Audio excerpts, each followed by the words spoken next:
பரமண்டலங்களில் இருக்கிற எங்கள் பிதாவே, திருச்சபைகளுக்கு சமாதானம் தாரும் சுவாமி. உலகெங்கும் இருக்கிற திருச்சபைகள் சமாதானத்துடன் இருக்கவும், தீமைகள் அகன்று போகவும் கிருபை செய்யும் சுவாமி. சமாதானமாய் நாங்கள் உம்மை ஆராதிக்கும்படியாக உம்முடைய ஜனங்களாகிய சபை மக்கள் நாங்கள் உம்மை ஆராதிக்க வேண்டும் சுவாமி. அதற்கு எங்களுக்கு வாய்ப்பை தாரும். உலகெங்கும் இருக்கிற எல்லா தேசங்களிலும் இருக்கிற ஜனங்களை, உம்மை ஆராதிக்கிற ஜனங்களை நீர் ஆசீர்வதித்து பாதுகாத்து வழி நடத்தும். கர்த்தாவே, நீர் பெரியவர், சர்வ வல்லமை உடையவர். உம்மை என்று எங்களை காப்பாற்ற யாரால் முடியும்? கர்த்தாவே, துன்பத்திற்கும் தீமைக்கும் எங்களை விலக்கி காத்தரணும்.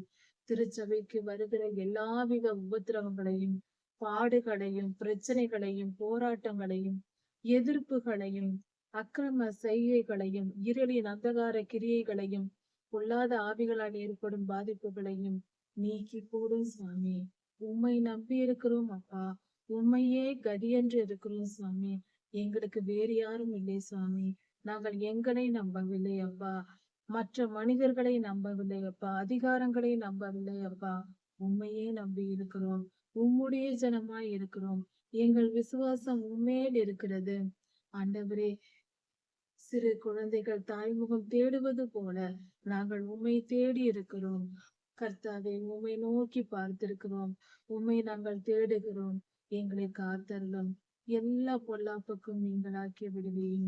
எல்லா தீமைகளுக்கும் நீங்களாக்கி விடுவீன். கர்த்தாவே, கிருபையாயிரும். உம்முடைய நாமம் மகிமைப்படுவதாக. கர்த்தாவே, சபை மக்களை பாதுகாத்து கொள்ளும். சபையில் இருக்கிற குழப்பங்களை நீக்கி போடும். சபைகளுக்குள் நுழைந்திருக்கிற தீய மனிதர்களை அகற்றி போடும்.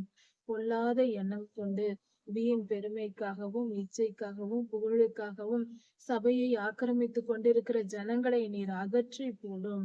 ஆண்டவரே, மனம் திரும்புவதற்கு ஏதுவில்லாத ஜனங்களை நீர் அகற்றி போட்டு, கர்த்தாவே, உம்முடைய உண்மையான பிள்ளைகளை, உம்முடைய சத்தியத்தை நேசித்து, உம்மேல் அன்பு வைத்து, உம்மை தொழுது கொள்கிற உம்முடைய உண்மையான ஜனங்களை, உம்மால் தெரிந்து கொள்ளப்பட்டவர்களை நீர் கண்ணோக்கி பாரும். அவர்கள் படும் பாடுகளை எல்லாம் நினைத்தரலும். அவர்களுக்கு மனம் இறங்கி உம்முடைய ராஜ்யத்தில் சேர்த்து கொள்ளும். உம்முடைய திருச்சபையில் சேர்த்து கொள்ளும். கர்த்தாவே, கிருபையாயிரும்.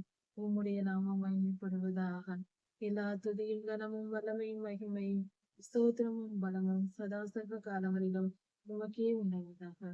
ராஜாதி ராஜா இயேசுவாவின் நாமத்தினால் பிதாவே, ஆமீன். மாரநாதா.